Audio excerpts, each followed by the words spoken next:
I think about like she's in our lives every day. And I mainly think that the reason why she's in our lives every day is Mahaley. And I just think the way that Mahaley is still her mother every day and I just feel very fortunate in general. And I also just look at her two little siblings. It's such a weird thing to know that they're here because of her. I still think about her every day, but it's mostly good things. That's what's crazy. I just especially with her who has struggled.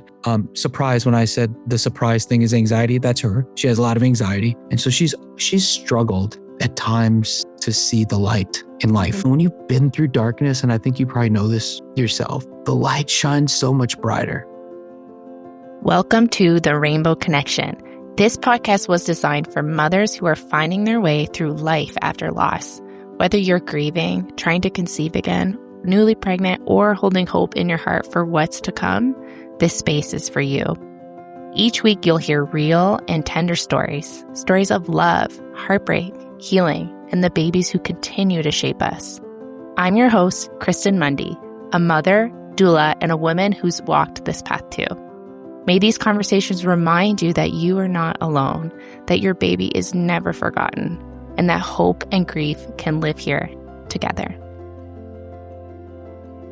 Before we dive into today's episode, I want to introduce you to The Haven, my signature support program for mothers who are pregnant again after experiencing miscarriage, TFMR, stillbirth, or infant loss. This is not just a course. The Haven is a trauma-informed community program that includes weekly live workshops, expert guest speakers, and ongoing support from me, an experienced doula and fellow loss mom, whenever you need it. You'll also receive one-on-one check-ins, guided journaling prompts, full access to my birth course, Reclaim, and a warm, intimate community of other PAL mothers, a place where you can be real, be held, and be reminded that you are not alone in this. Enrollment inside The Haven is now open, and support is available to walk with you through your entire pregnancy, from the moment you see those 2 pink lines all the way until your baby is tucked safely into your arms. If you've been longing for a place to be safe,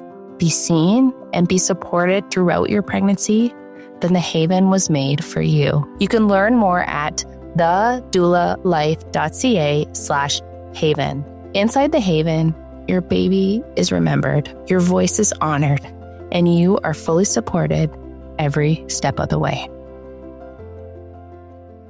Hello, everyone, and welcome back to another episode of The Rainbow Connection. Today's conversation is a really special one and a first for the Rainbow Connection podcast. I get to sit down with a couple and hear both their perspectives in real time. I'm sitting down today with Mahaley and Ravi Patel to talk about their precious daughter, Saachi. Saachi was born after experiencing complications during birth and spent 5 days in the NICU before her parents had to sadly say goodbye. And in this episode, we move gently through those days, the hope that lived alongside their fear, the sacredness of the time that they were given with Saachi, and the heartbreak of having to walk out of the hospital without your baby.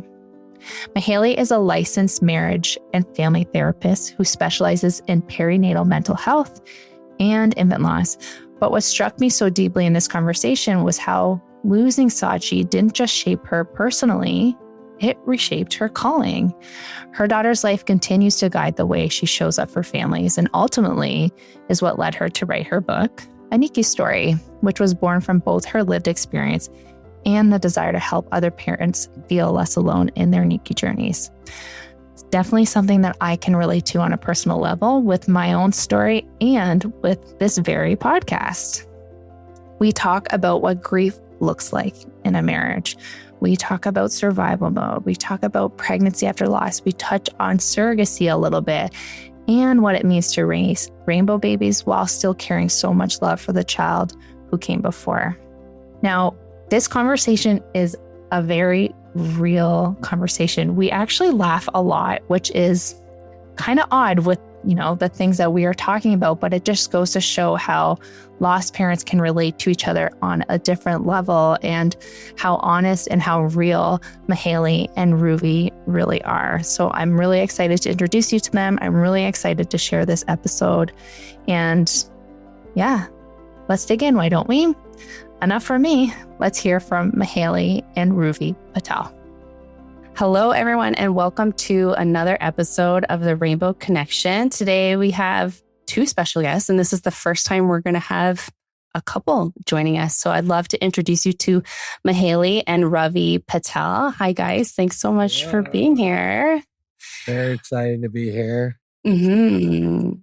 I have so many questions, and also just chomping at the bit to finally have a partner come on here and share a little bit about their world and just, dive into that a little bit. But, before we do get into that, why don't you guys just introduce us to yourselves? Tell our listeners a little bit about yourselves. We've been together 12 years. Yep. Feels like much years. longer. Actually, coming up on number 12 next month. We have 4 kids. Our oldest is 9. Amelie. Our second daughter, Saachi, just had what would have been her 3rd birthday. And we have 2 rainbow babies. We have a son who is about 20 months now. Yeah. He's in that weird in between where he's not really 1.5. He's not 2. Yeah, he's not, I guess almost 2. And then that's Kaya. And then we have a 6 months younger than him is Archie. Yeah. She was born via surrogacy. And oh, wow. Well, I want to hear, if we have time, I really want to hear about that too, because there's a lot to. That's its own, that's like its own podcast episode. We were just in triage, just trying to figure out anything that would work. I totally get it. Yeah. Yeah. We had sex one time, and I also think Mahaley kind of tricked me. We were mechanics that were excused that usually wouldn't have been excused. And so one could argue that it was a bit of what they call a trap. So, yeah. Hey, no taking it back now, right? Yeah. Kind of happily. Well, you guys definitely have, your hands full right now. I mean, 2 little ones. I mean, your 1-year-old isn't necessarily a baby anymore, and it's not necessarily like a functioning toddler yet. It's like that in between, like you said. So, but definitely really, really busy time. What do you guys both do for work? Ravi, I know that you are like kind of dabbling in a few different things, and same as you, Mahaley. Like, tell me a little bit about that world. I am a licensed marriage and family therapist. Specialty has always been in perinatal mental health, like from the beginning of when I started seeing clients. So it's kind of interesting to be in that world and then to lose your child. I've known people that have gone to that work after. I don't know anyone who's was already in that world. So primarily before I saw a lot of clients with birth trauma, postpartum depression, infertility. And now, my focus is a little bit more on working with bereaved parents and NICU families. But also just things are the needs are very high at home. And so I am a mom a lot of days. I bet. I am. I mean, it was a gift and a curse. I mean, one of my favorite things about her is that she's always found a way to imbue our experience or her experience into work. Like when we went through that, she had such familiarity with the world from a professional standpoint, but then at the same time, she decided to keep working, and she was seeing clients who were going through, different versions of what she was going through herself. And that part was really, really hard. And I had to kind of, coax her into saying, hey, I think maybe it's a good time to take a break from it's definitely some of these clients while you're dealing with some crazy shit on your own. Can I swear? It's too late. Yeah, you swear. We are swearers over here. So. But yeah, and now she's obviously moved her practice deeper into what we've been through, which I think is going to be not just good for her, but she's going to help a lot of people. I'm sure. I think it's, I would love to dive into this a little bit more later too. I think it's very different helping someone and then doing it for yourself, right? And I would love, just from a clinical perspective, a professional, I know that was my experience as well. Like I lived in the birth world. I lived supporting parents. And then all of a sudden I lost my baby and I was like, oh, like this is very different when you're personally going through it. And I responded very similarly, like dove in more. And I was like, okay, maybe we need to kind of deal with like our side of the street a little bit. But I get it. It's because once you learn, once you experience it yourself, it's kind of hard to step away when you know that need is so prevalent and out there and you could do something to help, right? Right. Now, I know the big picture of your life. I'm curious, just for the sake of relating to you. Yeah. So I've been a doula for your family situation now. Sure. Sorry for the podcast listeners who have to listen to this again. That is okay. They know, or I could edit it out. We'll see what happens. That's but what we do. Yeah. So I've had 4 losses in total. In 2021, I believe. Yep, 2021. My daughter was stillborn. So she was my 3rd loss. And it was after a healthy pregnancy, after a week of being, feeling like something was wrong, telling my care providers I thought something was wrong, and just them gaslighting me the whole week. And then I found out that she had passed and she was a completely healthy baby. So obviously that rocked our world. We then went, we took time to grieve. We went and got, obviously when you lose your baby, there is that undeniable ache in your heart to grow your family. You were prepared to bring home a baby. And then all of a sudden your baby isn't with us anymore. And my husband and I really felt that. And we, probably like you guys just said about sitting in the hospital, like planning and wanting this to happen, we got pregnant again. And unfortunately, our next baby, that was my son, William, we found out pretty early on that he had a congenital heart defect, which was completely unrelated to what my daughter had. And we lost him at 17 weeks. Fast forward a little bit, we got pregnant again, went through a really high risk pregnancy now with, 4 pregnancy losses under my belt. It was, the second most challenging time of my life. But we do have a beautiful 2.5-year-old daughter who is the love of my life and so grateful. But even now we're still like, well, what do we do next? Like the plan wasn't to have one kid, right? But you're like, look what we've just gone through. So that's kind of where we're at right now. And then just professionally, when I lost my daughter 4 years ago, for almost 5 years ago now, my work completely pivoted towards supporting lost parents. So now I support people who have just recently lost their baby. Maybe they're navigating trying to conceive, or next steps again, like what the heck do we do? Or parents that are pregnant again after loss, or now just recently, parents who are parenting after loss. So kind of the whole gamut of the motherhood journey, but loss focused. Yeah. So a lot of my clients have, unfortunately, have had similar experiences to you guys where, they lived in the NICU. So I do know you sharing your story today, there is going to be a really well-received audience. So now my podcast focuses on, hearing those stories of loss, but also what has come from it, if a rainbow's come from it, or where life is at now. Yeah, that's kind of well. Thank you for that in a nutshell. Sharing that. I mean, I everyone has different, like they have different preferred responses when they should. Mm-hmm. One of the things that I've learned, and some responses are better than others, but my actual response in hearing what you just said is just like, fuck. Mm-hmm. First of all, like that's the first thing is like, fuck. I'm so like, fuck. And then, like, there's not really any words for all that you've been through. And then at the same time, so much beauty on the other end of what you've made from it, what you've gotten out of it. Mm-hmm. Well, you guys definitely, we have different stories, but like similar boat, I guess, just like a deeper level of understanding of like the journey, right? So definitely like when you say a lot of the things that you say, I'm like, yep, resonate, definitely. Yeah. But I've shared my story. I would love to hear, your guys' story. Like, let's hear what, brought you on the podcast today. Yeah. How did we get here?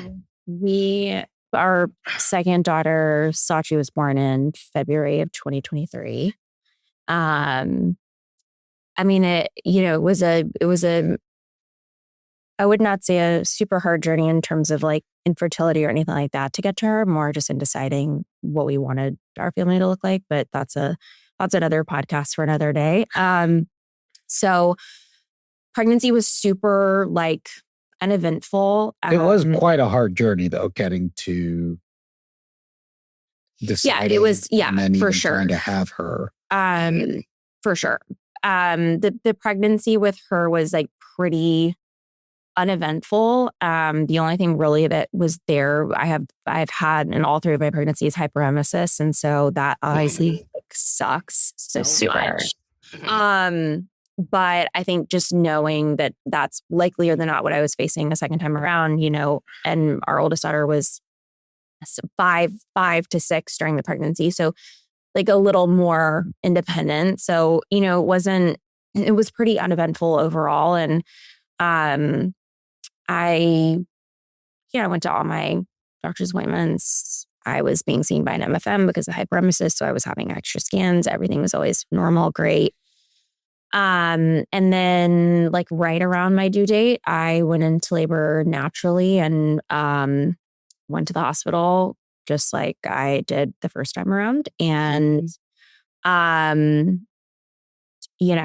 kind of fast forward to the part where things started to go awry. Her heart rate dipped and they were able to get it back up the first time. And that had actually happened with Amelie. And so I think I wasn't super alarmed at that point because they probably like flipped you or wanted you. Yeah, they flipped me. They do the moves and they were able to get it back up and great. And then I had just gotten an epidural. And so having done that with my daughter, I'm like, oh, great. It's nap time, like nap time before go time. Right. So Ravi lays down on the couch. I like lay down and take a nap. And probably within like 2 minutes of that, her heart rate dipped again.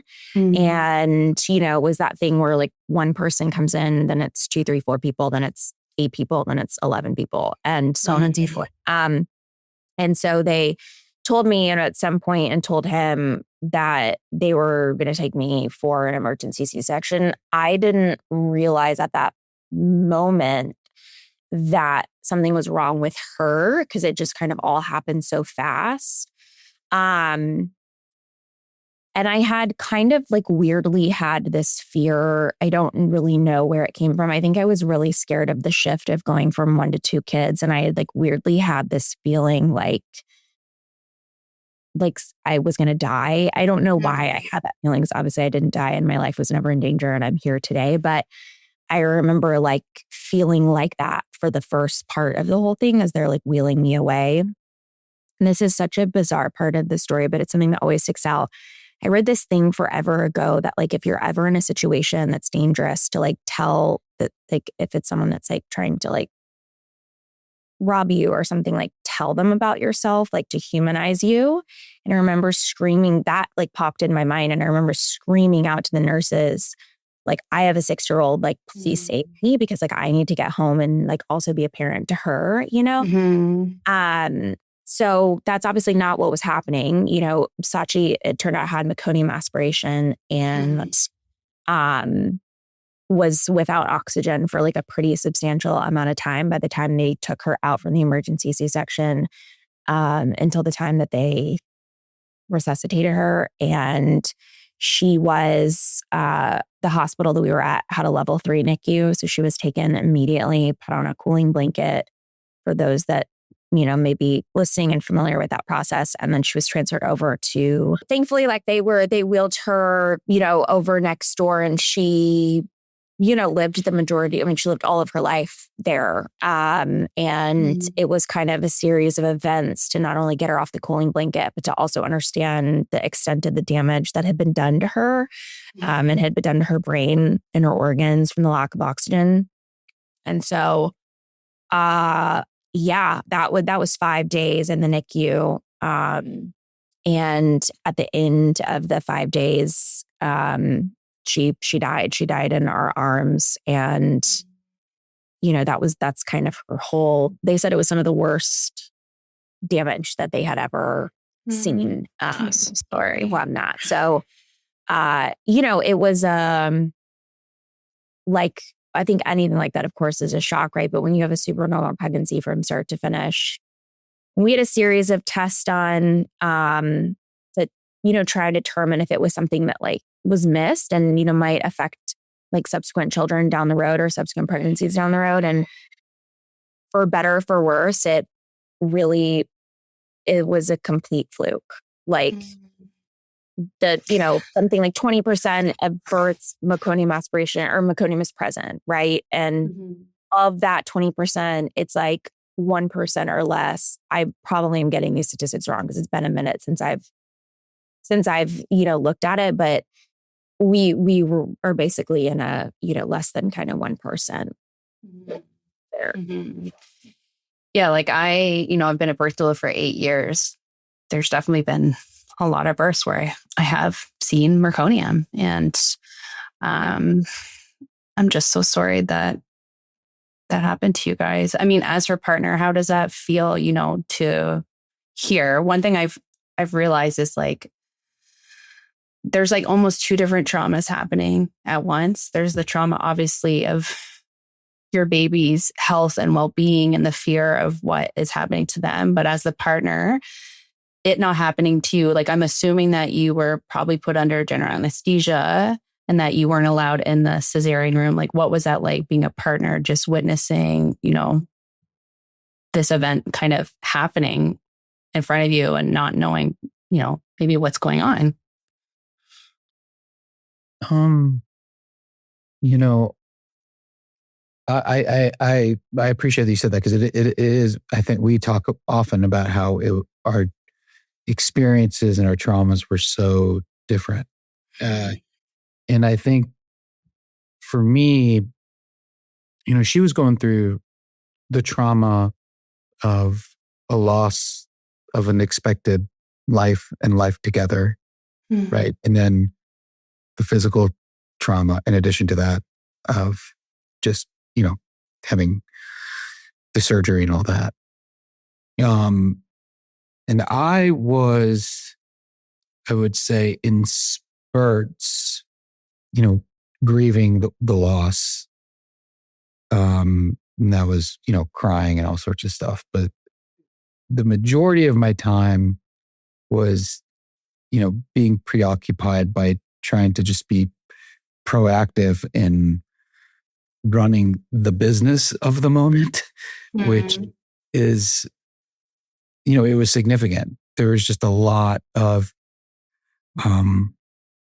things to be done, whether it was conversations with doctors or helping Mahaley, and coordinating with family members, and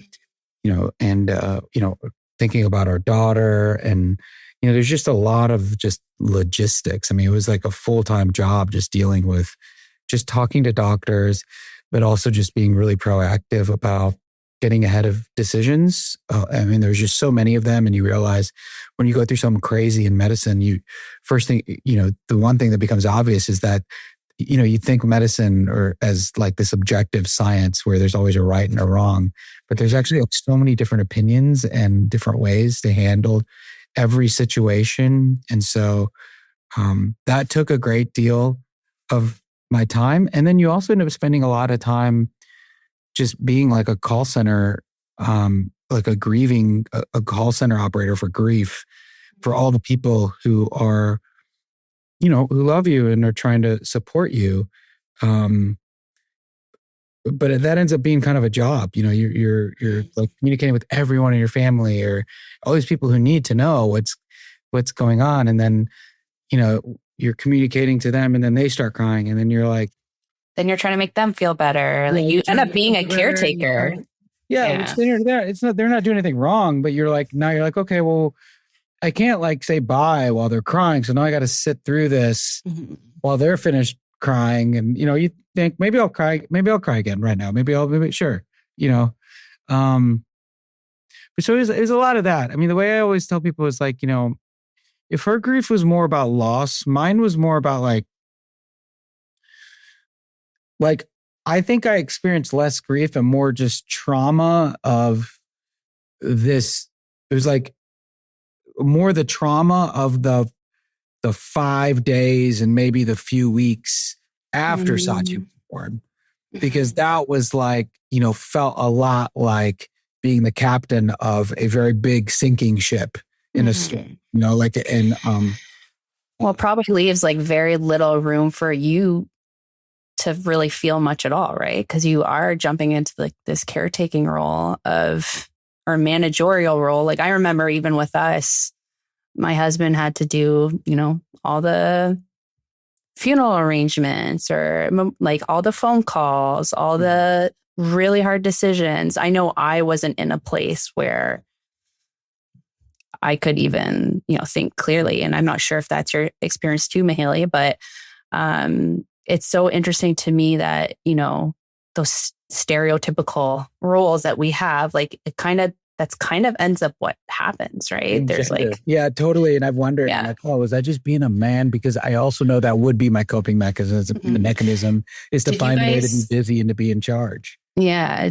Did you guys have like much exposure to the medical world, before this? Or was this just like your first kind of introduction to navigating? Because from what I understand from NICU, like I didn't have a baby in the NICU.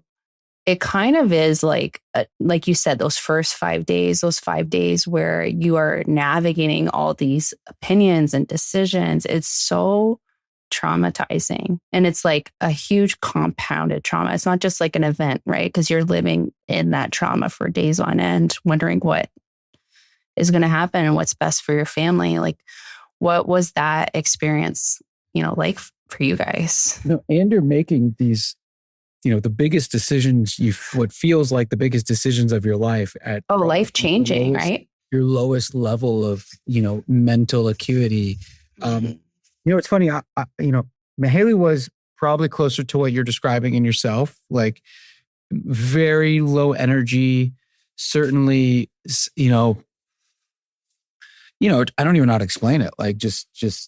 Well, and she just had major surgery, right? Yeah, There's also the physical reality of what she was going through too. Complete shock, not talking or moving a lot, but at the same time, like impressively, like aware. Like when I would say I was doing most of the kind of heavy lifting, but logistics. He was listening. And she was helping the whole way. And whenever we were making like big decisions, like she wouldn't say much, but what she said indicated that she'd been thinking and analyzing. And like, so it's interesting. Like we were very much a team through the whole thing. It was more like, I was kind of physically carrying her, I feel like, but at the same time, she was mentally remarkably like, when she did choose to talk, like it was good. I think when it came to Saachi, outside of maybe those first 12 hours, maybe 20 to 24, because I was so kind of, I'd had a cocktail of medication. I didn't really understand anything until kind of later that night, but that first night. But after that, I feel like when it came to her, we, what feels like thousands of meetings you have, like, we were there and present. But I think everything outside of that, when it came to other people and them flying in, people dropping off meals or what, like that, I had my focus really only was on your girl, Saachi and then Amelie, right, to a certain degree. But he kind of handled, I mean, everything else. Kind of, and there's like so much more, right? I mean, it's like, this isn't a comparison, but it's when women and mothers primarily talk about the mental load, right? That there's so much more than what you see just like on the surface, right? Yeah. And I think there's the mental load of having a child in the NICU, having a child that's dying in the NICU. And I really don't feel that I did any of that kind of, it was just what was right in front of me, which were my kids. Yeah. And it's like, who cares about the rest of the stuff? Like, it'll get figured out. Like, kind of has to deal with it, right? And he did. Like, it wasn't just me. I mean, you asked about, what kind of medical experience. I mean, the one thing we came out of this realizing is that we have we kind of already knew it, but the most incredible family and friends around us. And we had all the access. I think we are on, I would imagine, the good side of the spectrum of care and resources. Not just, first of all, everyone in the hospital could not have been better to us. Like the nurses are just, all the people in the hospital, we came to we try to participate in everything at the hospital now because we've just become so close to them, and we have such gratitude towards them and the way they cared for us. Yeah. But then on top of that, because I'm Indian, I know a doctor at the top of every I called every single badass Indian doctor I know, who are all like my best friends, and they were all giving advice. And then, we also just had friends who, our close friends here, they are neighbors.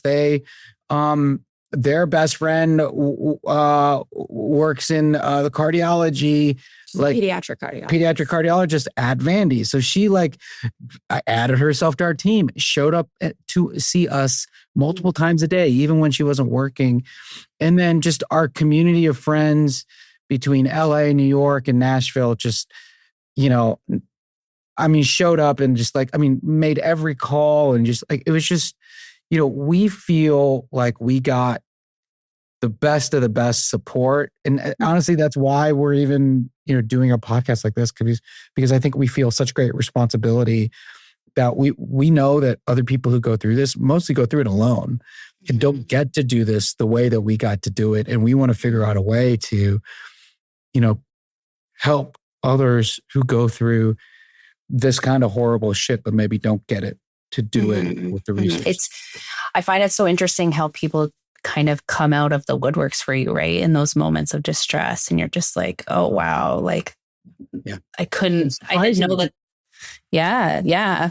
And sometimes also there's the grief too of the people that you thought would come out of the woodworks and show up, and you're like, oh, I think of, I can't hide it in my brain. Like there's some people who I would have expected to show up that didn't. And conversely, there's people who I didn't expect who have. And I was just telling a friend this. I'm doing something. I'm working in New York a lot right now, and I actually stayed at my buddy's place the other day, and we've gone a lot closer over the last few years. And we're part of this crew of 20 New York friends or whatever. And I don't know how it came up, but I basically told him, I go, I made a very conscious choice that I wanted to be closer to you based on, who you've been to me the last few years. And you just realize, I think that's part of this season of life, but certainly when you go through really hard things, it really codifies what really matters in relationships. Mm-hmm. And the people that really matter, right? Yeah, but it's a deeper level. It's a deeper level of understanding. And things like this, they transform who you are, right? It's a kind of becomes this foundational part of who you are. And if you have people in your life that aren't able to meet the foundation of you, it could be really difficult, right? Well, you also realize that your community is going through this for the first time as well. And that most people don't know, are just as confused on how to navigate this as you are. And, one thing where she and I, where we've kind of butted heads is I'll come down on her for being judgmental towards people who say the wrong things. And for me, I feel someone saying the wrong thing and not knowing what to say is their version of not knowing how to do this. It doesn't necessarily mean that you can't be friends with them anymore. It just means that they're not going to be your friend when it comes to this. It can be hard though. I totally get this is maybe another gender stereotype. I think it is a gender thing because every single woman, like Mahaley will go straight to like if she's talking to any of her female friends, she's like, but honestly, like, fuck that person. They're like, yeah, fuck that person. Yeah. I mean, I have definitely felt that. I mean, I think you just can't unhear some of the things that are said to you. And you're like, you're another woman. And you might even be a mother. It's like, how are you so out to lunch with like the reality of what I am experiencing? Whereas my husband, he's like, Kristen, people are doing the best that they can. I'm like, are they? Because like... Sometimes they aren't, right? Verbatim conversations. Verbatim. Yeah. But I agree. Like the tone deaf stuff is really hard done here. Well, I think some people just are so uncomfortable with being uncomfortable. And that's the frustrating thing. It's like, I'm sorry, my life is so uncomfortable to you. Like that you can't even try to meet me in this discomfort. I feel like 3 years out, like some of the edges that I have softened a little bit, right? I don't hold people to the same standard. Totally. Even like with her third birthday, right? I'm not doing the kind of math in my head that like who said happy birthday and who didn't. On her first birthday. Yeah. Totally. But I do feel very strongly that there are like multiple camps of people. There are people that really try and really want to be there and support you, and they don't say the right thing or they say something insensitive, but the heart is there, the intention is there. And that's where I've really softened, is like in knowing the attempt and the intent and the heart.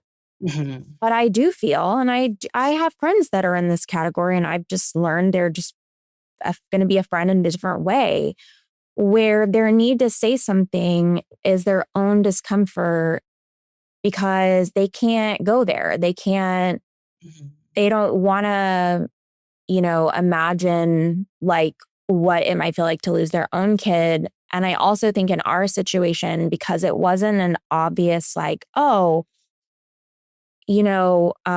someone to blame or like something where someone did something wrong, like I did something wrong or he did something wrong. Sure. That makes people really uncomfortable too, because I feel like they don't know. It's almost more. It's not as clear, right? It's harder for them to digest because they're like, okay, well, how do I prevent that from happening to me?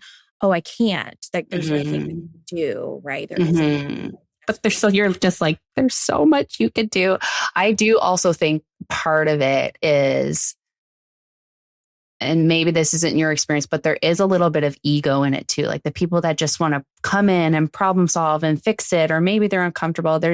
I think it really does put like a mirror or a flashlight onto the people that just don't inherently feel safe with this part of your life. And as a mother, like we said before, this is transformative. Like as a mother, you would want to be able to share the biggest part of your life, and the people that can't go there. It's like, well, how do I meet you when, you can't show up for me? I love that you use that language of just like the edges have softened. I think when you're still in like the acute trauma, the acute grief, it's so hard to like be the bigger person and to have a level of understanding and compassion for them, because you're like, I'm the one that, is going through this. And it's just like, I'm already at my threshold of what I can handle and how much grace that I can give. And now I'm having to give this also to you. I totally understand it. One thing I do want to talk about, just because I just brought up, the idea of language. I would love to hear like what your experience has been about language, especially for NICU parents. I know that NICU parents, whether they got to bring their baby home or sadly they weren't able to, they're often, labeled as like, oh, you're so strong. You're so strong. I am wondering like what you think gets lost when you're just constantly being called strong, or like any sort of other NICU language that comes up during that experience for you guys? Does that make sense? Yeah, it makes a lot of sense. I mean, I think that, this goes back to like different things feel different ways to different people. So this is really like, my own experience. I am, for better or for worse, and definitely sometimes it's for the worst, I'm just very practical and realistic. I like the nuts and bolts. I don't like a lot of fluff. And while I totally understand that for a lot of NICU families, there's hope and like their babies are going to come home, right? And this will have been a chapter for them, a very hard chapter, probably very traumatizing in a lot of ways. It's a different chapter than like what we had. And I think that I didn't love a lot of people that would tell me that she's going to be fine, right? Not medical professionals. And I'm like, what? Like where are you getting your information? So I didn't like, tell me which doctor is saying that. I would love to know. Yeah. You have a doctor that I don't know about, but yeah, is great. The miracles happen and, you're so strong, or, she's in a better place, or like, God has a plan for her. I love that one. Yeah.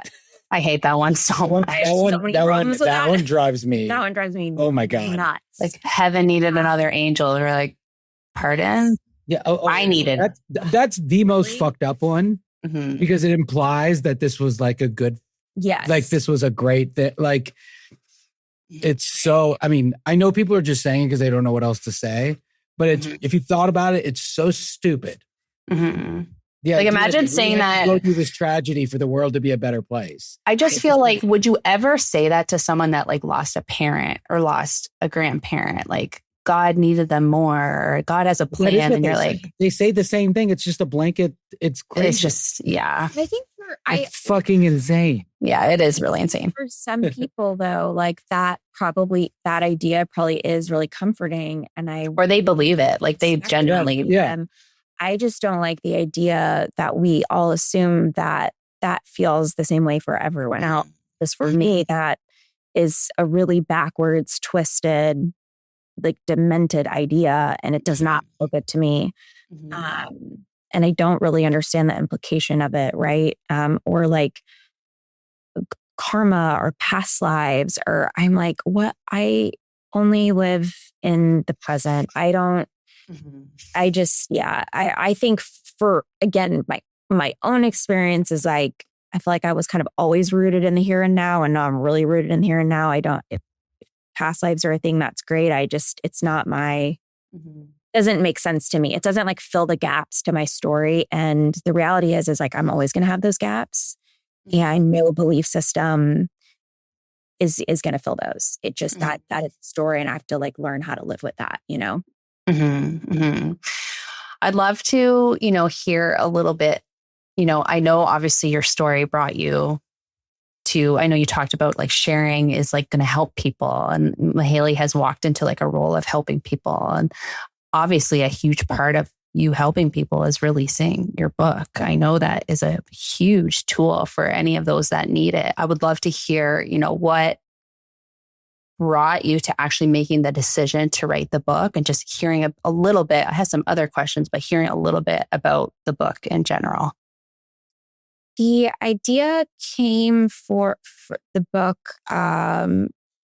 when I was kind of deciding if I wanted to go back to work, and if I was going to, what I wanted it to look like. I knew that I probably couldn't see the amount of clients I had been seeing before, and probably in some of the specific areas of the perinatal mental health world. So my co-author, Emily Sauter, is also a perinatal mental health therapist. She's written a couple other books. And because I used to do a lot of birth trauma work, I do a type of trauma therapy called EMDR. So I do a lot of birth trauma. I love EMDR. It's amazing. And I used one of her books for many years, and it's called Birth Story Brave. And it really kind of takes a person through their birth story and uses narrative work and the like power of storytelling to kind of move through their birth and to be able to just, I think, see more parts of it, more parts of the story. It was a really, really powerful tool that I would use with clients in addition to using EMDR and things like that. And it was sort of like the first time that I think I really saw firsthand like the power of narrative therapy and storytelling. And so I think in many ways, actually, the origin story, like for your NICU story, was that combined with when Ravi and I would talk about our different experiences in losing Saachi, so much of his came back to the NICU and those 5 days for him. And I think kind of the weeks following. And it's not that I don't have trauma from that. Of course I do. It just isn't. It's not front and center for me in the way that the grief is and kind of navigating every day without Saachi. And I think this was our first time having a child in the NICU. And I also realized that for every family, regardless of their outcome, like they're walking away with so much, so much anxiety, so much trauma. I mean, it is no matter really why you're there and how long your chapter was there, like it stays with you. I just wanted to make something that was like tangible for other NICU families, right? Whether they used it on their own or whether they used it with a therapist, because obviously I used Birth Story Brave with many clients.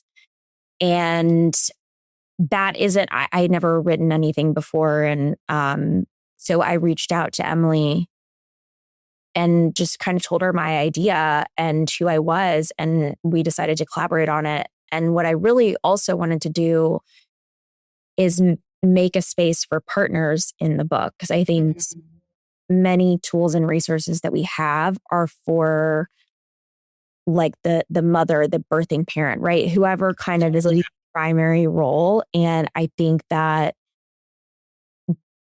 partners get like so lost in the whole experience. I feel like that definitely happened with us.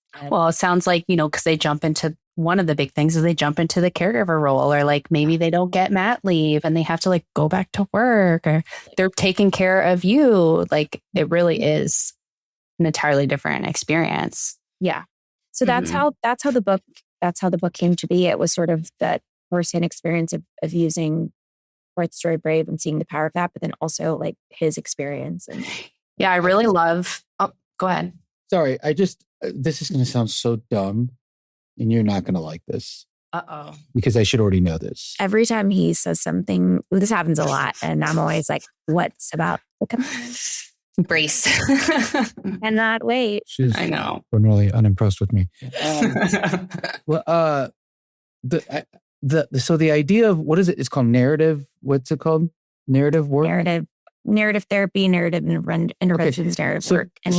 So I think I just figured something out about it that I hadn't before, which I should have, because we've talked about it and spent so much time with it.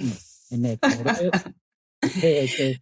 don't even worry about it, because every woman listening to this is like nodding their head. They're like, yeah, this tracks. I'm so happy as the first man and partner to be on this podcast to let all of you women, which surely you all are, feel so seen by my complete ignorance. You're welcome.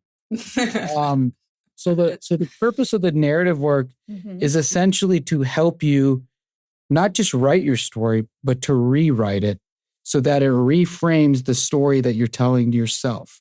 Yeah, gain clarity, right? Into a story that's more powerful, though. So that's more comprehensive. So when you tell yourself a story of something you go through that's bad, we've all been through traumatic events, whether small or big, right? You tell yourself the story of the bad thing that happened. You tell yourself of the victim, of the people you're blaming, the victimization of the people you're blaming. You could definitely get stuck. What's that? You could definitely get stuck in a story. You get stuck in your own narrative. And so what this does is helps reframe the same narrative by essentially focusing on other plot points that you know about, but you don't necessarily look at. Mostly being the positive, the wins, all that kind of stuff. But in addition to going into more detail of the stuff that you're paying to buy, but being able to see that whole thing in like essentially a fuller light, because you're answering these prompts that forces you to think about. Is that correct? Yeah. I've never thought about that. So one of the ways that EMDR was explained to me, because if it's similar in that sense, is like sometimes you have a memory, and especially if it's traumatic, it just plays on a video loop in your brain, and you need to like interrupt the loop. You need to like throw a spoke and like a stick in the wheel, right? So you need to make it go a different route in your brain. That's what it kind of sounds like. Yeah. That's what it sounds like. And I never put that together. And I'm so glad that I could facilitate this. One thing I appreciate about your book, especially, is that it's not like a workbook or like a to-do list. It's something that is inviting people to sit with, rather than like, you need to do this and this and this, because you already might be so overwhelmed with just life in itself. Whereas like an invitation and just having like gentle prompts just seems like a way more inviting way of like going there. Do you know what I mean? Yeah. And we wanted to make it to where this isn't something you do from start to finish, sitting, or even you and pause. Do a few prompts and put it down for a few months. You can pick it back up. It's not, there isn't really one right way. And you don't even have to answer all of the prompts in order to get something out of it. And we tried to make it hopefully, so there's something in there for all NICU families, regardless of what their duration was or what their outcome was. So we off. The book is in 5 sections, and the last 2 sections are divided between those who went home with their baby and those who went home without. Because obviously, being in the seat that we're in, if I was reading it, right, if I was using a workbook, I would want a separate section to take my ending into account. Yeah. Well, that was going to be my next question. Like, how do you kind of hold both of those realities, right? Both very traumatic, but very different as well, right? Yeah. Yeah. And that's part of why we put them in different sections. And we were kind of intentional about kind of the order that we went in. What's also different in this book that, wasn't in Emily's other books is we have like personal reflection. So I have kind of reflection from me, reflection from him, and then one other contributor who wrote a really beautiful story about being in the NICU, and her baby is thriving, right? So I wanted everyone hopefully to be able to feel like, whether it was from me or from him or from her, they felt seen. I love that. Yeah, that's amazing. Now, how would you respond to parents? Maybe they've read your book, they haven't read your book yet, but how do you respond to parents, whether, they did get to bring their baby home or not, who just feel guilty with all the feelings that there might come up? Like maybe it's relief, maybe it's gratitude, maybe it's, even joy over something that is inherently like painful. How would you respond to like people that are just like navigating all the complexities that are coming up while, going through maybe the prompts or the book, or even just reflecting on their experience? Well, my hope is that if they're feeling it in the book, that we've made space for that to be okay and that to be part of the work and part of the story. I think I see this a lot as a therapist, like when we have an emotion or a feeling, maybe we feel angry at someone for something that they said. Maybe we really love that person, so then we feel guilty that we're angry. I think like sometimes subconsciously there's the idea that the guilt or the shame of feeling a certain way, or the embarrassment of feeling a certain way, or the privilege of feeling a certain way, like that, I should have the perspective or whatever, is going to like all of a sudden rid us of the feeling. And I think perspective is obviously a beautiful thing to have, right? Taking something to account and intention. Like those are all great things that we should do, but it isn't going to kind of get rid of like that primary feeling that you had initially. And I think that those are all things that have to be worked through. And I think that a lot of times that's why, like when you talk about the story kind of getting stuck, I think that's a lot of times part of it. Like have also told ourselves this secondary story about I should not feel this way because I got to bring my baby home.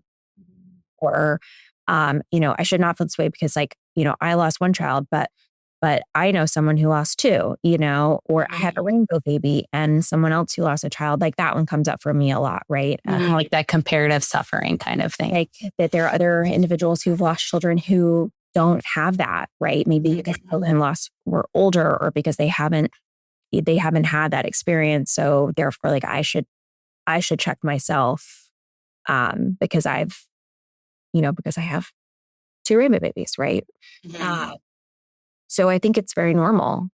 Very normal. I think we all have that experience. And I think the more you sort of let it in, the quicker it actually kind of totally. We're meant to feel it, right? Yeah, we're meant to feel it. Like if you're going to avoid it, it's going to rear its ugly head. And I feel like there's no like rule book of how you should feel, right? Like every feeling that you're coming up has a reason and a purpose. And like you said, it's like meant to be felt, right? You feel that way because you feel that way, right? I hope you're enjoying this episode. While we take a quick break, I want to speak to the moms listening who are in a very specific, very layered season. If you are parenting a living child after pregnancy or infant loss, whether you recently welcomed your rainbow baby or you are raising a child while grieving another baby, and realizing that this chapter feels a little more complex than you expected, well, I created something with you in mind. Because parenting after loss is not one story. It can look like holding your earthside child while missing the one who isn't here. It can look like loving your baby deeply while navigating fresh grief. It can look like gratitude and heartbreak living side by side. And that can feel incredibly isolating. And that's exactly why I created The Nest. The Nest is a supportive, ongoing community space for mothers raising a living child after pregnancy or infant loss. It's a space where you don't have to explain the coexistence of joy and grief, where identity shifts, relationship strains, nervous system overwhelm, and the very real postpartum experience are spoken about honestly, not minimized. Inside, you'll find trauma-informed postpartum doula support, 2 virtual community calls each month, and most importantly, a village of women who understand this season without you having to translate it. If you've been looking for your village in your Earth Mama era, whether that season feels joyful, heavy, or somewhere in between, you can learn more at thedoulalife.ca/nest. And if you do decide to join us, please use promo code NEST1 to get your first month free. Okay, now let's get back to the episode. I would love to, we're going to get Ravi into this question, but I would be really curious to hear, how did your experience in the NICU, or did it change the way that you guys kind of communicate? Obviously, like at that time, you're making some really, really big decisions. Afterwards, you're making some really big decisions. Talking about future family planning, you're making really big decisions. And I know grief, it's hard. It's hard to grieve as a couple. So freaking hard. How has grief affected your communication? And I would just love to hear just any perspective that you had. What was your experience with that? We pretty much only speak in Spanish now. Okay. Yeah. We had done a lot of work ourselves together and individually, getting us to the point where we could have Saachi. It was a ride. I mean, the experience of Mahaley, 6 years prior to Saachi, from that moment to Saachi was a ride. I mean, it is very pretty terrible pregnancy. She's vomiting every day. That carried into a very harsh postpartum experience that was only exacerbated by a suboptimal marriage and suboptimal marriage conditions, in that I was traveling. You asked what I do. I'm an actor primarily, but I also write, direct, other things. At the time, I was running a company. I was acting all over the world, and she was with me with our baby, kind of lonely while I'm working 20 hours a day or whatever, and so, there was the output of that moment in time was, I don't know if we're going to last. And also she was like, I don't think I want to have any more kids. And I know that's your dream, is to have more kids. So we had to go through a lot of work. I think it coincided with both of our individual low points. The shame of not being able to thrive in a marriage with a partner that I think we both deemed a really good person, someone with whom a marriage should work. And so I think we both carried shame individually about that. And then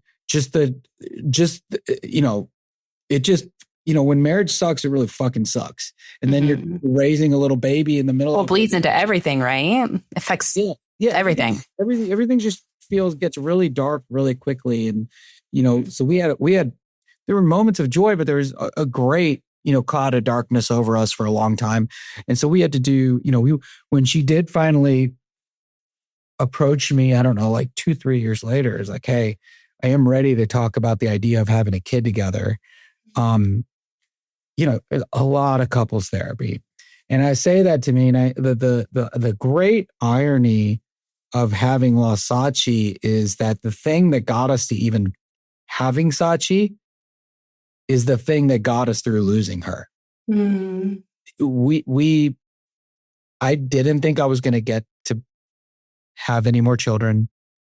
And I don't think she did either. I know she didn't. And we took a leap of faith together because we figured out a way to be together. And I feel like we got there just in time for Saachi to show up.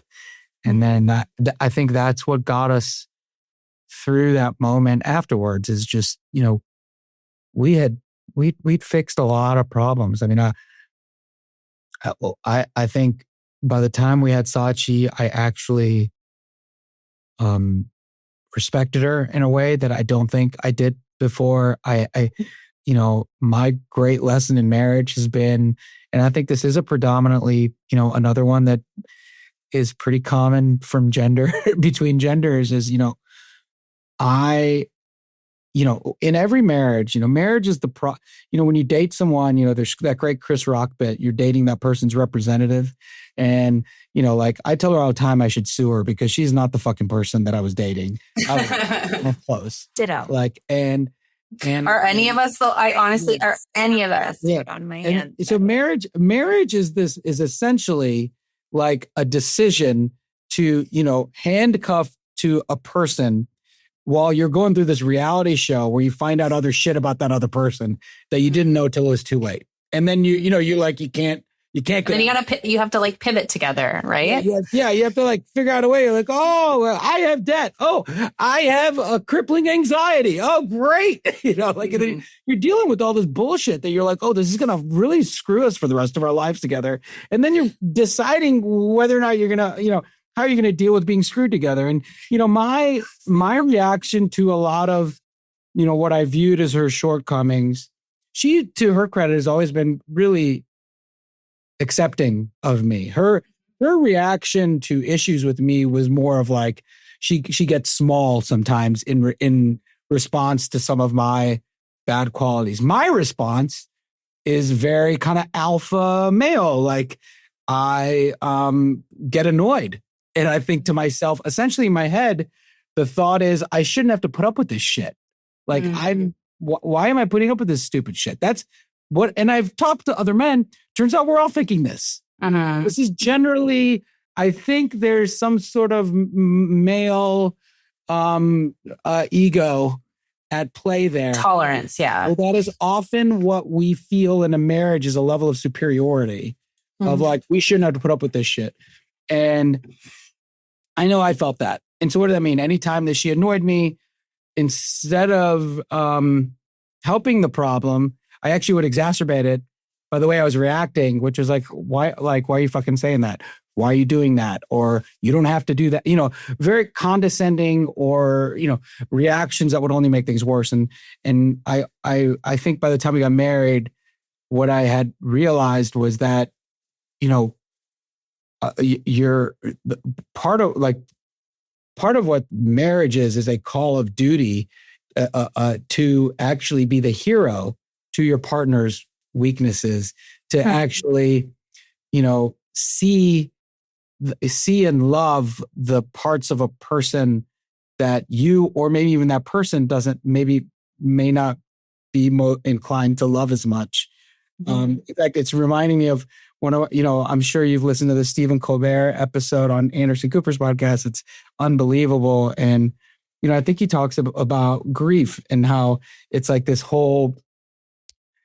like you have to carry grief with you in its entirety for the good and the bad. And it's a partner. And I think similarly, your actual partner, look, my own growth in life, in loving myself, was figuring out a way to love the bad parts of me along with the best friend to the bad parts. And I think that's, by the time we had Saachi, I think I came to realize that like the things about her that I found annoying were actually in great part, the things about her that are beautiful. And if anything, when those moments hold her back, and that's actually my opportunity to put on my cape and be the hero to her that she's like show up as a partner. Yeah. More often than not, she's been that to me. She's always accepted me for my many very loud shortcomings, which usually well, that's the hardest challenge, right? And I feel like if you, a large part of this is like your own inner healing. It's like, if you can't love and accept the parts you hate about yourself, like how are you going to love and accept the parts that bother you? Like a lot of the time, what bothers us in our partner is like a mirror to what might be bothering us about ourselves, right? Sure. So I'm like nodding. It's the case with things that bother you in general.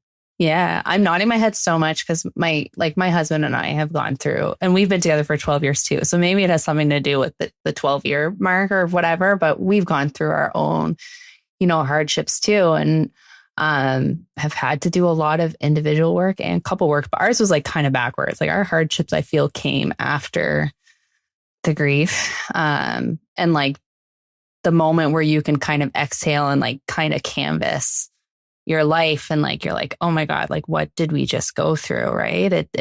It's hard. It's hard to grieve as a couple. But I loved that explanation for sure. I think, yeah, I'm curious what your look, the fact of the matter is when you go through like I tell people all the time that I don't think I really loved my wife till after we went through this.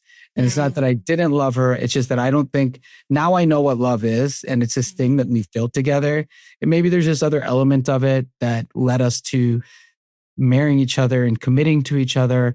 But there's something I feel for her now. And there's a level of safety and comfort that I feel that I know I didn't have before. And I just think that you can't really, like, your intimacy is limited.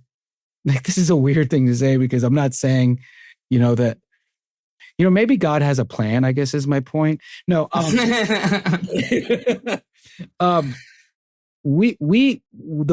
thing that you and us, like, we are fortunate for is because we went through such horrible shit with a partner. That means we got to dig that much deeper and get to know, like, we're that much closer than, like, I feel like we got what maybe other marriages might take 20, 30 years to figure out. Or maybe never figure out, right? Like, I feel like we got a level of grit to our... It's like, here you go. Let's see if your marriage can, like, handle this. Right? Yeah.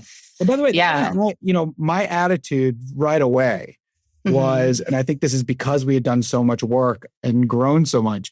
The day that Saachi was born, that day I remember thinking to myself, like, this is definitely the worst thing I've gone through up to date. And therefore it's going to be my and my family's biggest opportunity in grief. And so, while it's important to feel and grieve, it's also important to like see it as like a weirdly incredible opportunity for growth individually and together. Well, it really is like putting your marriage under like a pressure cooker, right? And it's like, I'm going to catapult you guys like 50 years into your marriage because I'm going to make you, really have to come together to get through this and give you these challenges that, let's be real, most couples don't go through. Like they don't. Like every couple loses their parents, right? Not every couple loses a child. And not every couple can survive losing a child. And there's a reason why. And I just really, really appreciate that perspective because, man, it's hard. In all fairness, like bringing home a baby though too, like your first is hard. Like it's really hard. And especially on a marriage. It's hard, but it's hard. It is. It's hard. It's all hard. But then you add all this other stuff to it. Like, I mean, in her defense, like it would be really hard to be traveling with my new baby. And like hyperemesis is like horrible. The metaphor that I give my friends who are, single and, to the audience, I'm probably the most emotionally intelligent of all my guy friends. So I've already... Well, you've lived a life, right? Myself as an idiot, and I'm letting you know that I'm their leader. So that's the state. The leader of the idiots. Aren't you so lucky? That's the state of masculinity. So I'm sorry. It's true. The metaphor I was giving is like, marriage it's a business. Like when you're dating someone, like this is why it's so hard. Going back to what we were talking about earlier, when you're dating someone, you're like, oh, like we like eating together. We like fucking great. We should do this forever. But we're like sharing all the fun stuff. Like, yeah, but the minute you decide to say yes, all that stuff becomes so far away from all this other shit that had nothing to do. Like, you start buying a house, you start, figuring out money. Then you have kids. That these are all little businesses that you have to decide to run, and nobody knows.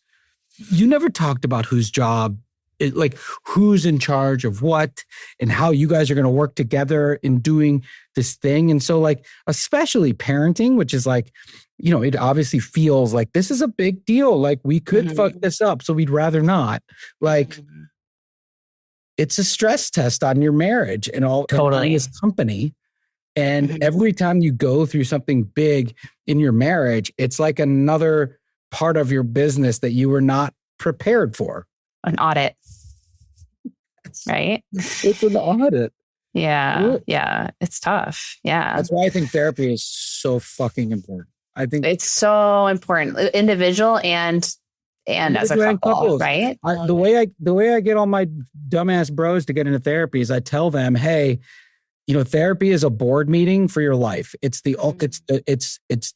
I don't know why it's not standard for everyone, but you would do it for a company once it gets slightly big because you know that it matters.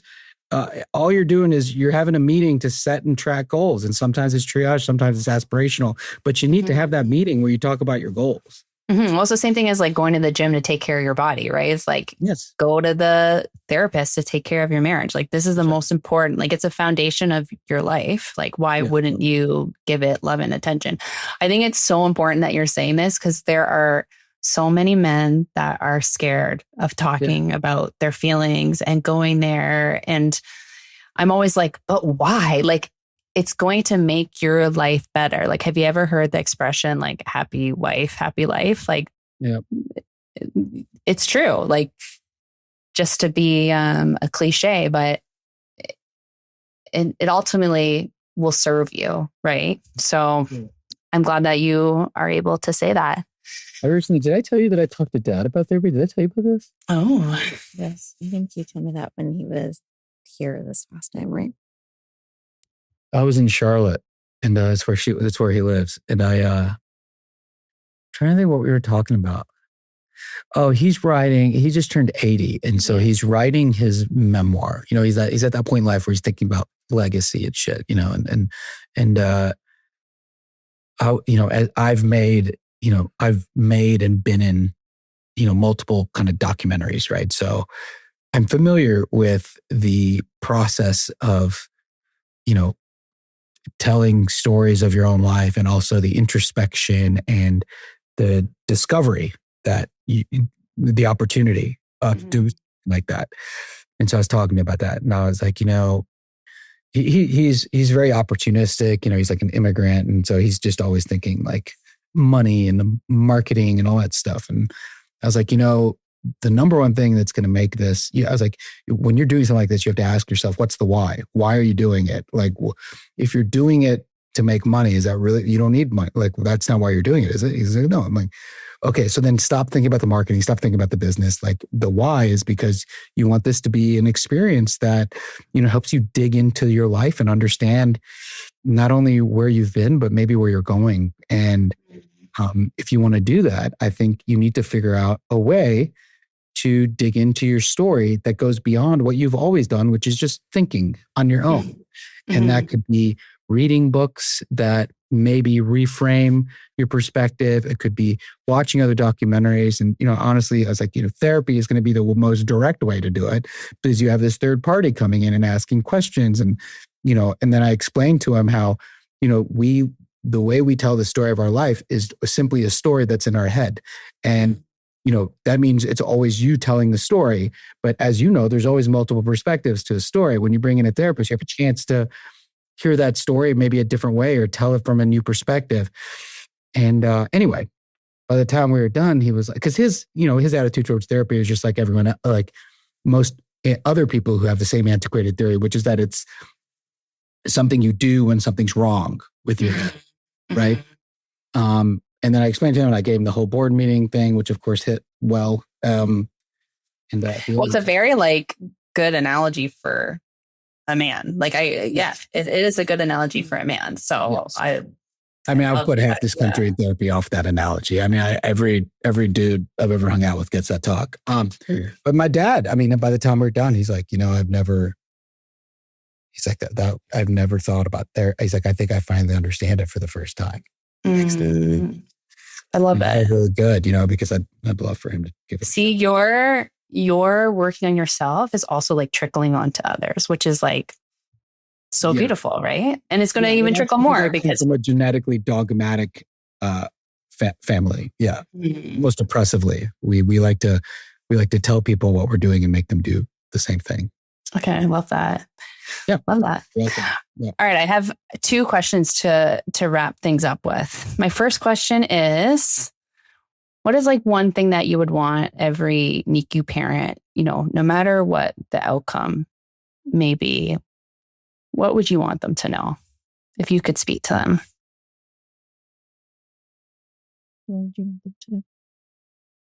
I feel like this is a good thing for you to answer. I don't think I have any meaningful advice, honestly. Other than I think understand that the people working there are trying. I think the one thing that really bothers me is when I see people being mean to workers in the NICU because they didn't frame a statement in the way that was most thoughtful, or just there's this kind of customer service type approach that I see people take in the NICU, and having the amount of stress that all these people are under, and they're all overworked. And so, I think if it's not the experience you want, which is very possible, if not likely, is going to happen, I think approach the conversation with compassion. And if they make a mistake, approach it with compassion, because people will make mistakes. Yeah, that's right. For sure. When crazy shit's going on, I don't know whether it's a fight between couples or a family's experience in the NICU. Anytime there's anything that's crazy going on, I don't think anyone knows the perfect script. And so it's like if you were to get mad at your partner because they sucked at getting in an argument with you, no couples would exist.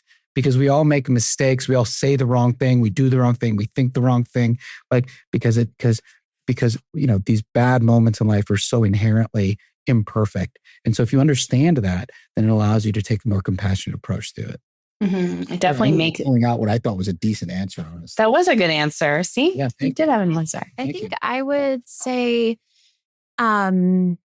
if you find yourself post NICU, like it, again, regardless of what your experience was and your outcome, if you find it still kind of living in you, like still feeling like you're alarmed at the sound of beeps or certain smells or other sounds, or like in our case, we often drive by, Vanderbilt. So I see it, multiple times a week and have since Saachi died.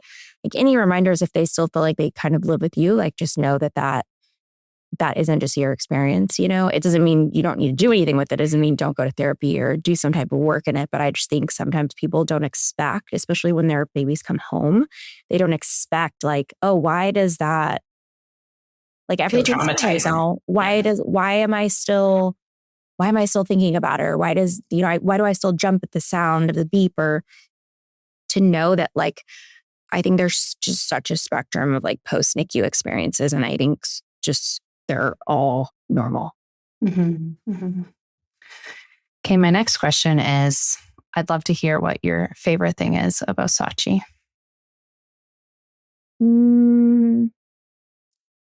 Well, I think newborns are kind of scrunchy. Yeah, I think the majority of people, when they tell you your newborn, like your baby's so beautiful, they're not being truthful. And I look back at all 4 of our kids, and I think 3 of them look like little scrunchy, funky things. And Saachi was the outlier, like hands down, the most beautiful newborn I've ever seen. Like so perfect, so much hair, perfect skin color. Like my other thing about her is like how she would squeeze our hands. And there's a video that I have. A friend of mine just pointed it out actually, because I posted it for her 3rd birthday, where Anlei's reading to her and she keeps raising her hand in the video, like as she's sort of like responding to her sister. So I Oh my God, I didn't see love that too. She has little mittens on, like, because she kept scratching herself. So I love, and we have a lot of videos like that where she's like squeezing her hand or raising her hand. I love that. That was really beautiful. Vapid nonetheless, because it's based on looks, but response. And it's like beauty. Yeah, you haven't changed. I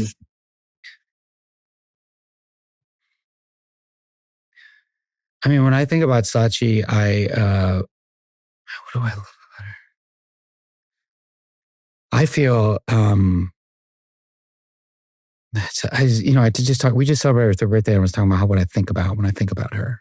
And it's like I carry so much, like a spectrum of emotions when I think about her. Like I feel so much pain, like even right now as I'm thinking about her, like such a heaviness. And it's because I'm so used to feeling it in regards to her, you know what I mean? So it'll always be there. But then when I like visualize her, I see like these butterflies that would pop up when we would go for walks in the weeks after we lost her. I see, Mahaley and Mahaley, like reading a book together, with her. I know this is but like my favorite thing about her, like I'm not a religious person, but the way she's with us today and the way like, she lives in all of us. Like primarily like when I think of like what I love most about Saachi is her.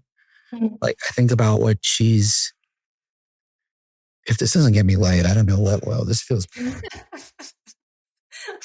good. I'm like the most crass guest. Mahaley, you just message me after this and tell me all the parts you want to edit out. I've ruined this podcast, all the wholesomeness. Hey, you know what? Comedic relief is nice. No, but I think about like she's in our lives every day. And I mainly think that the reason why she's in our lives every day is Mahaley. And I just think the way that Mahaley is still her mother every day and has brought like, I just feel very fortunate in general. And I also just look at her two little siblings who, it's such a weird thing to know that they're here because of her. And, yeah, I mean, I still think about her every day, but it's mostly good things. That's what's crazy. I see, especially with her who has struggled, surprise when I said the surprise thing is anxiety. That's her.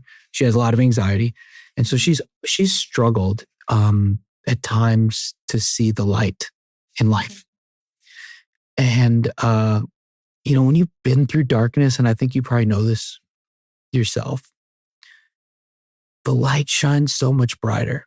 And I don't know that I've had a bad day since these kids were born. Nothing fucking matters. Nothing is that bad. I just every day, every single day, like I was going for a walk with my buddy who was visiting me the other day. And it was just a nice day. And I was walking with the babies and I go, man, how great is this? How good is life? I said that. And he goes, do you really feel that way? I go, yeah, I think I do. Like, I feel such deep gratitude for my life. I feel gratitude for the things I have. I know that life is precious. And I know that nothing around me is forever and nothing can be counted on.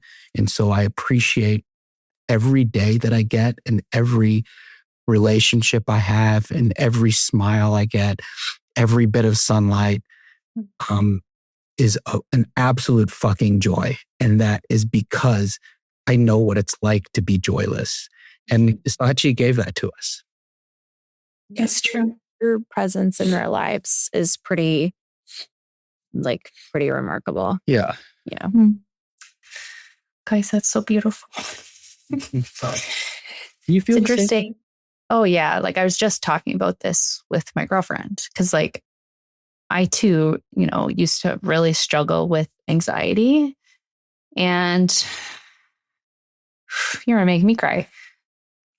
Since welcoming my daughter, 2.5 years ago, I feel like I haven't been anxious. Like I am like, my friends were like talking about all their anxieties and I'm like, I literally don't feel that. And I don't know if that means I'm just like inherently messed up, but I just feel this like immense gratitude for my life because I have been in the darkest place that you can imagine.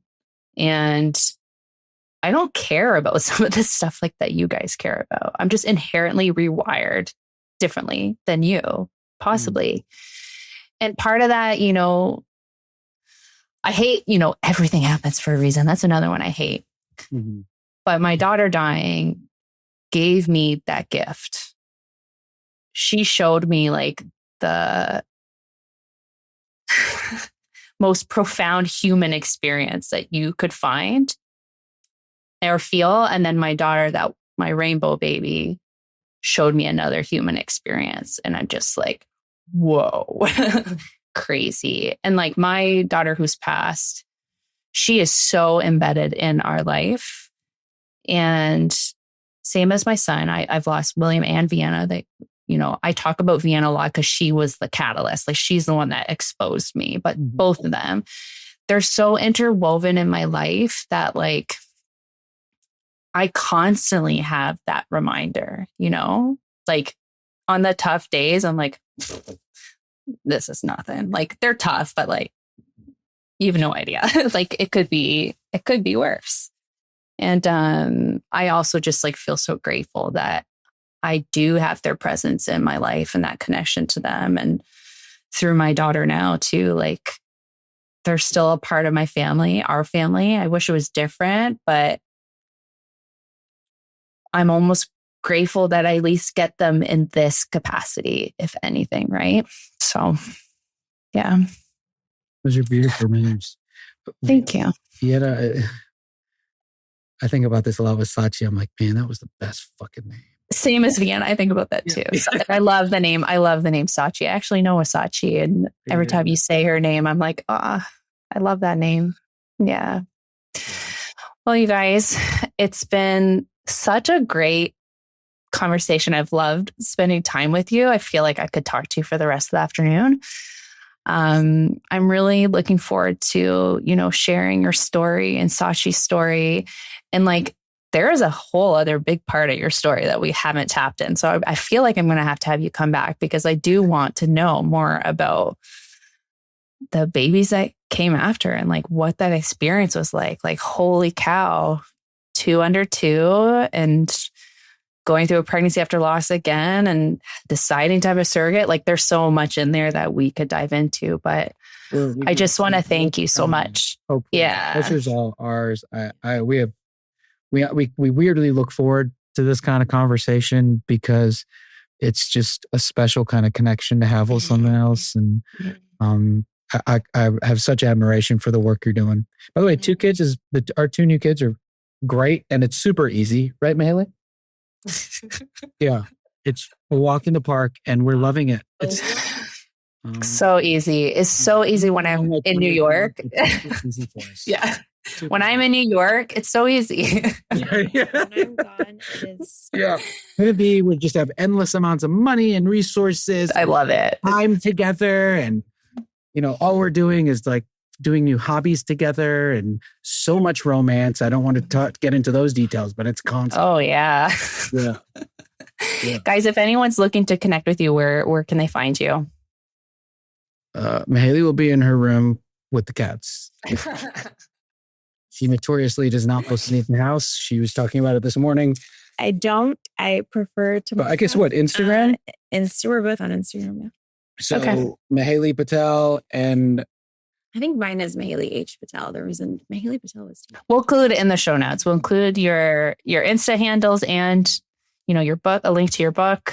Show Me the Ravi, which is a dated Jerry Maguire reference. I love it. What I did at the time. And yours is at Mahaley H. Patel. Is it really H. Patel? Wait, you have 2 Instagrams. Patel was taken. But I think it was taken by you. I mean, Patel is probably a very popular last name, I feel. But there's no other Mahaley's. Well, thank you so much, you guys. It's been such a pleasure chatting with you today. Kristen, so nice to meet you. You're awesome. Let's be in touch. And thanks again. Bye. Thank you so much for tuning in today. If this episode touched your heart, it would mean the world to me if you took a moment to rate and review The Rainbow Connection. Your words help this podcast reach other mothers who need to hear these stories, the ones still searching for hope, for comfort, and for connection after loss. Every review, every star, every kind word truly makes a difference. Thank you for helping me keep these stories alive. I'll see you in the next episode.